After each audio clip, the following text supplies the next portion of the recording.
I'm Jess, and if you told me 11 years ago that my life would take such a wild turn, I'd have laughed it off. But here I am, stuck in a reality I never imagined. It all began innocently enough. I met Jack at a mutual friend's barbecue. He was charming, with a smile that could light up a room, and we hit it off right away.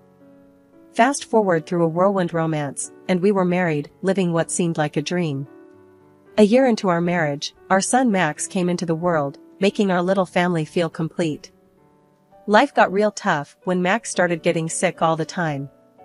My job was on the line, but my boss, Mr. Harris, he was a lifesaver. Jess, you're a rock star at work, and we can't lose you. How about you work from home? Keep an eye on the little guy and keep the ball rolling here, he suggested. And just like that, my living room turned into my new office. Juggling work calls, Max's needs, and household chores became my new norm.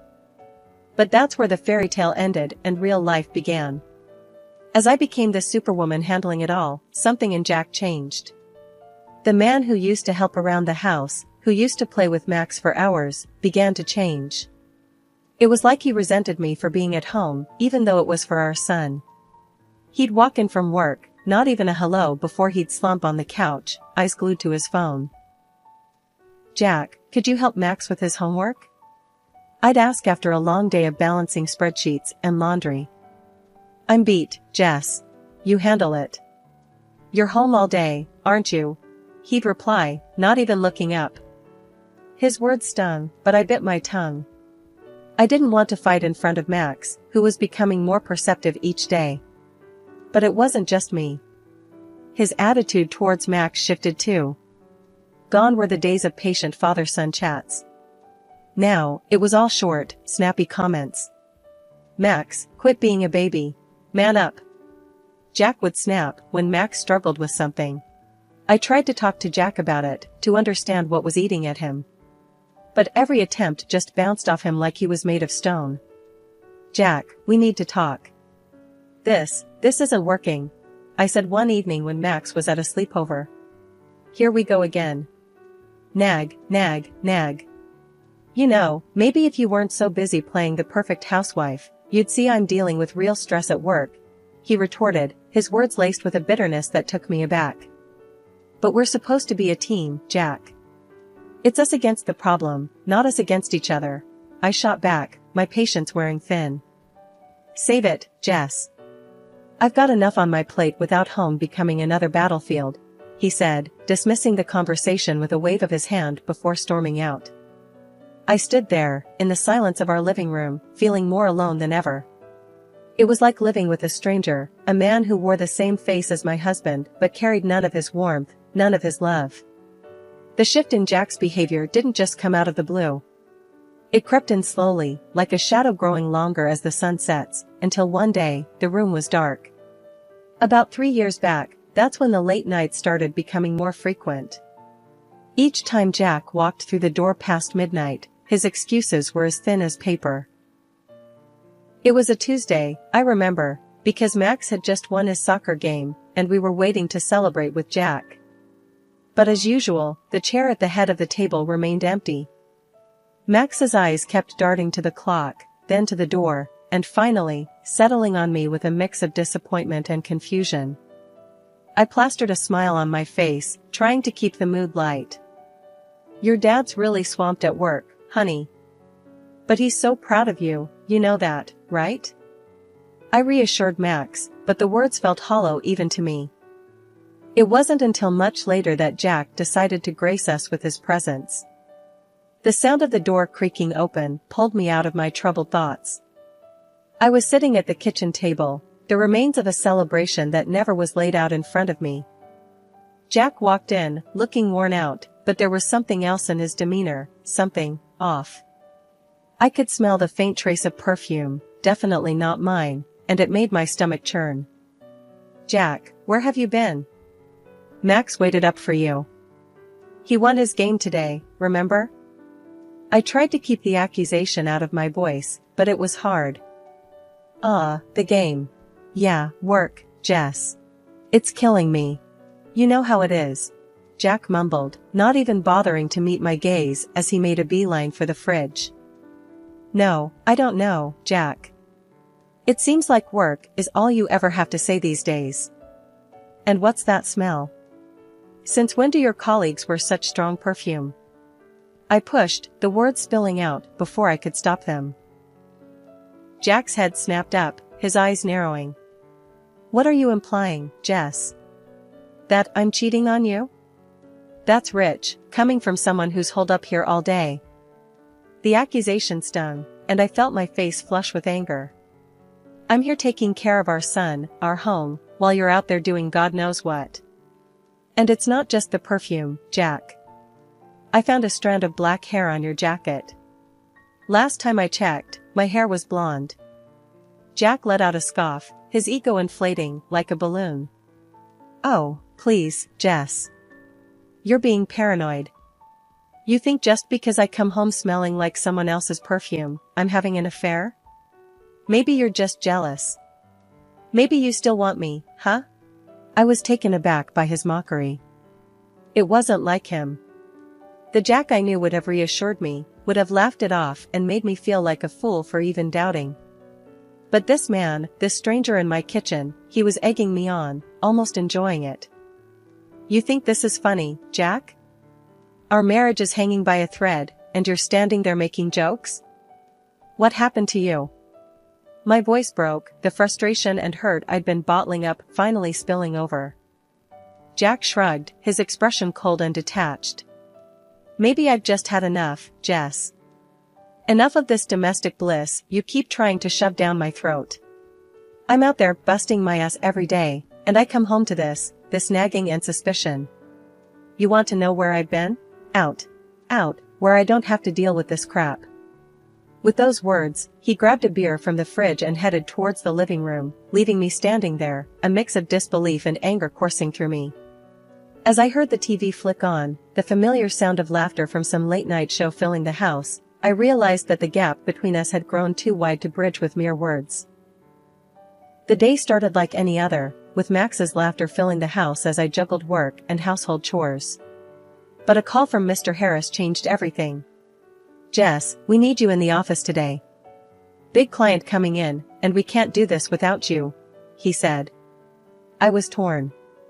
Max was down with one of his fevers again, and with Jack's unpredictable schedule, I couldn't just leave our son alone. I called Jack, hoping he'd understand the urgency. Jack, it's important. Mr. Harris needs me at the office. Can you come home early today? Max isn't feeling well. Jack's response was a cold splash of reality. Are you kidding me, Jess? You know I can't just leave work in the middle of the day. Handle it, like you always do. His words stung, but there was no time to argue. I called Helen, Jack's mom, and thank heavens, she agreed to help. Of course, dear. You go and take care of your work. Max will be fine with me. The meeting was intense, but we nailed it.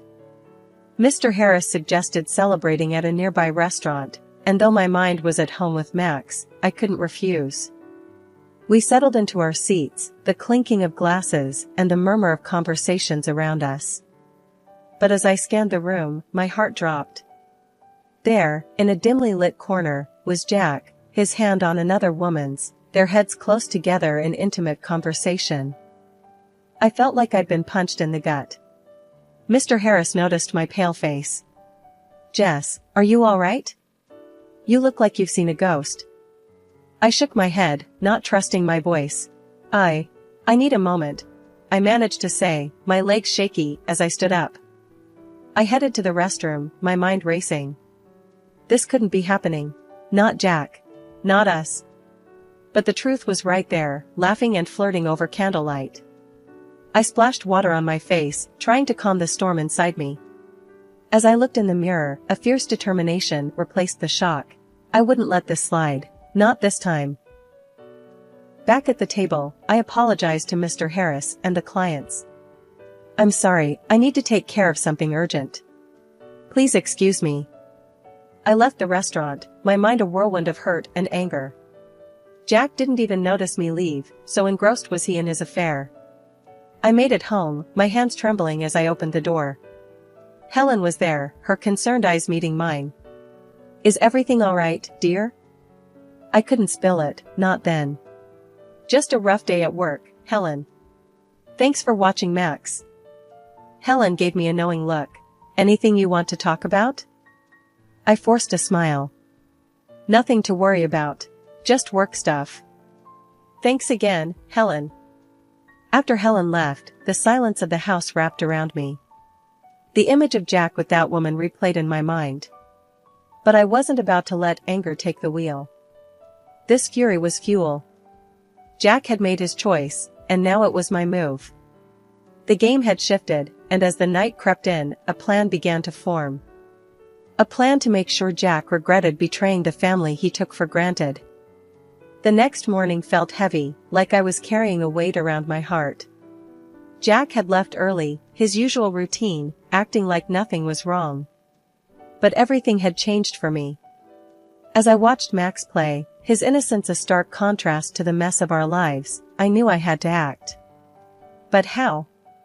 I couldn't just confront Jack without proof, and my word against his wouldn't hold up. I remembered a conversation with a friend about a private detective they had used. It seemed like a drastic step, but desperate times called for desperate measures. I waited until Max was settled with his video games, then I made the call. Hello, is this Mr. Reynolds? I asked, my voice barely above a whisper. Yes, this is he. How can I help you, ma'am? Came the reply, professional and to the point. I took a deep breath. I need your services. I suspect my husband is involved with someone else. I need proof. Mr. Reynolds was all business. I understand, ma'am. We handle these cases with utmost discretion. Can you tell me more about your situation? I poured out the details, the late nights, the perfume, the restaurant incident. Mr. Reynolds listened without interruption, then said, "We can start surveillance on your husband immediately. We'll gather evidence and keep you updated. My fee is..." I agreed without hesitation. The price didn't matter, I needed the truth. Days turned into weeks, and each time Mr. Reynolds sent over photos or snippets of conversations, my heart sank a little more. Jack with the same woman, at restaurants, at a park, and once, chillingly, at a jewelry store. It was like watching a train wreck in slow motion, each piece of evidence a brutal confirmation of Jack's betrayal. One evening, as I sat staring at the latest set of photos, Max came up to me. "Mom, why are you sad? Did something happen?" I quickly hid the photos and forced a smile. "It's nothing, honey. Just some work stuff. You know how it is." Max looked unconvinced. "If Dad is making you sad, I can tell him to stop. He should be nice to you." I hugged him, tears threatening to spill. "You're such a good boy, Max. But it's not your fight. Mom's got this under control, okay?" Max nodded, but his eyes still held worry. It broke my heart to see him like this, but it also steeled my resolve. Jack had to be held accountable, not just for me, but for Max's sake too. Max's 10th birthday should have been a day of joy and laughter, a celebration of a decade of life. The house was decorated, the cake was ready, and Max's eyes sparkled with excitement. But as the day unfolded, it became clear that it was going to be anything but typical. Jack, once the cornerstone of our little family, had been drifting away, his presence now just a shadow. This day was no different. "Jess, work slammed. I can't make it," he said over the phone, his voice as cold as the winter wind. I watched from the window as he drove off, leaving a cloud of dust and a heavy heart behind. Helen and George, Jack's folks, did their best to fill the void, their faces a mix of concern and disappointment. The party was in full swing, the sound of children's laughter a bittersweet melody. Then, out of nowhere, my phone shattered the calm. Jack's voice, panicked and loud, boomed through the speaker. "Our son's been hit. He's at the hospital now." The room froze, the festive air turning to ice. But there, right in front of me, was Max, safe and unharmed. "Jack, check your number. Max is right here, safe and sound. I said, my voice steady, betraying none of the turmoil inside. There was a pause, a moment of silence that felt like an eternity. Then, a quiet, "Sorry, wrong number," before the line went dead. The room was thick with confusion and unspoken questions. I gently nudged Max towards his room, his new video game in hand. "Go on, sweetie." "I'll be right there," I said, mustering a smile that felt more like a grimace. Once Max was out of sight, I turned to face Helen and George. Their faces were a mix of shock and worry, a silent demand for an explanation hanging in the air. "Helen, George, there's something you need to know," I began, my heart heavy. "Jack hasn't just been buried in work. He's involved with someone else. They have a child together, a little boy." The words hung in the air, heavy and suffocating. Helen's eyes welled with tears, and George's jaw clenched, his anger barely contained. "Jess, are you certain?" Helen's voice was a whisper, her world crumbling. I nodded, the truth a bitter pill. "I've seen them, heard their conversations. It's undeniable." The room was silent, the weight of betrayal pressing down on us. "We're with you, Jess. Our son, doing this, it's unforgivable," Helen said, her voice quivering, but strong. George stood up, his posture rigid with resolve. "Jack will have to face us, to explain this madness. He owes you, answers." The rest of the day was a haze. The candles were blown out, the cake was cut, but the joy was overshadowed by the storm that loomed on the horizon. As the sun set, casting long shadows across the room, I realized that this was no longer just my battle. That evening, the house was quiet, too quiet. It was the calm before the storm. I sat in the living room, Helen and George by my side, the air heavy with anticipation. We were waiting for Jack, the man who had shattered our lives with his deceit. The door creaked open, and there he was, sneaking in like a thief, unaware of the confrontation that awaited him. He tiptoed towards the stairs, but before he could take another step, I flicked on the light. "Evening, Jack. How's your son? The one who got hit by a car?" I asked, my voice calm, but laced with a venom that made him freeze in his tracks. Helen and George sat there, silent sentinels, their eyes fixed on Jack, waiting for his response. Jack's face went pale, his facade crumbling. That was a bad joke, Jess. I didn't mean it." I couldn't help but let out a bitter laugh. "A joke? Is that what you call it?" Without another word, I threw the photos and documents on the table in front of him. Each picture, each piece of paper, a testament to his betrayal. "This is no joke, Jack. This is your other life, laid bare for all to see."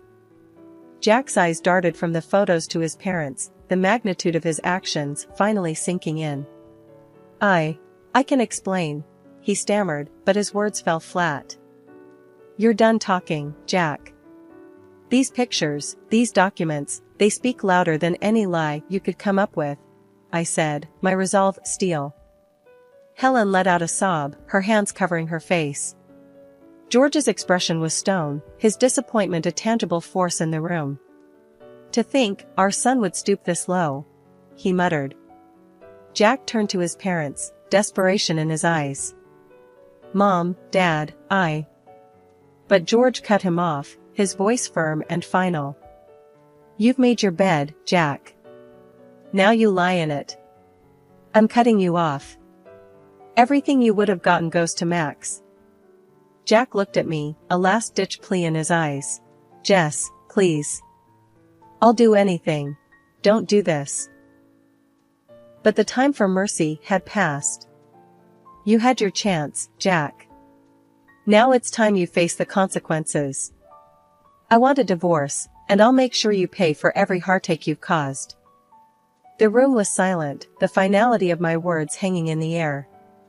Jack, defeated and broken, gathered his things, his departure marking the end of our life together, but the beginning of a new chapter for me, for Max, for us. Days after Jack's departure, the echo of the door slamming still hung in the air, like a bad odor. I thought I'd seen the last of the drama, but I was dead wrong. The doorbell rang, a sharp, intrusive sound that felt like an invasion. Standing there, with a smirk that could sour milk, was Jack's mistress, her confidence as misplaced as her morals. Well, if it isn't the jilted wife. Time to pack up, darling. Jack's with me now, and so's everything that was yours. This pretty little house? I'm thinking curtains, maybe some new furniture. Her words were like nails on a chalkboard. I couldn't help but laugh, the sound bitter. You're dreaming if you think you can claim my house. This place? It's from my family. Jack couldn't lay a claim on it if he tried. Her smug expression faltered, confusion and anger warring on her face. She whipped out her phone, her false nails tapping furiously. Jack, you better explain this right now. You said this house was ours. In no time, Jack was at the door, his face ashen. The house, it's Jess's, he stammered, avoiding my gaze. The mistress's face turned a shade of red I didn't know existed. You pathetic liar. You promised me a fairy tale, and now you're telling me it's just a bedtime story? I watched the drama unfold, my arms crossed, a smirk playing on my lips. But I had one more card to play. Seems like we're airing dirty laundry today. Why not throw in these? I said, slapping the photos on the table. Looks like someone's been two-timing. Here you are, leaving a hotel with another man. Care to explain, sweetheart? The room erupted into chaos, a tornado of insults, accusations, and shattered illusions. I stood there, the eye of the storm, watching the destruction. Thinking of a paternity test, Jack? Might want to find out if you're really the daddy. The aftermath was a scene from a soap opera. The mistress, her dreams shattered, stormed out, leaving Jack standing in the ruins of his choices. And me? I stood tall, the victor in a battle I never wanted to fight. The final chapter of the tumultuous saga brought both closure and new beginnings. The divorce was more than a legal separation, it was the severing of ties that had bound me to a life of uncertainty and betrayal. Jack, in a desperate attempt to cling to a shred of dignity, underwent the DNA test, only to have his illusions shattered. The child he thought was his bore no trace of his DNA. Helen and George, once the loving grandparents and in-laws, now stood as my steadfast allies. George's decision to create a trust fund for Max wasn't just about securing a future for his grandson, it was a statement, a clear denouncement of Jack's actions. This boy's future won't be clouded by his father's shadow, George had said, his voice heavy with a mix of anger and resolve. The house, once filled with laughter, then whispers of betrayal, was now a sanctuary of peace. It was during one of these quiet evenings that Mr. Harris, or Tom as he insisted, visited. His presence had always been a source of comfort, but this time, there was a different energy about him. Jess, I hope it's okay, me dropping by like this, Tom began, his hands slightly fidgeting, a contrast to his usual composed demeanor. I offered him a smile, the familiarity of his presence a welcome comfort. Of course, Tom. It's always good to see you. He hesitated for a moment, then took a deep breath. Jess, I've been doing a lot of thinking, especially after everything that's happened. I've seen you handle life's curveballs with such grace and strength. It made me realize something I should have acknowledged a long time ago. The air felt heavy, charged with unspoken words and emotions. Tom, what are you trying to say? His gaze met mine, earnest and unwavering. I love you, Jess. Not just as the brilliant colleague you are, not just as the friend who's been by my side. I love you for the incredible woman you are, for the strength you embody. I want to be there for you, for Max, if you'll let me. The confession, honest and raw, stirred something within me. A mix of surprise, fear, and a flicker of hope. Tom, this is a lot to take in. I appreciate your feelings, truly. But I need time to process, to understand what this means for me, for Max, for us. Tom nodded, understanding etching his features. Take all the time you need, Jess. I'm not going anywhere. I just wanted you to know how I feel, to understand that whatever the future holds, I'm here." As he left, the silence of the house enveloped me.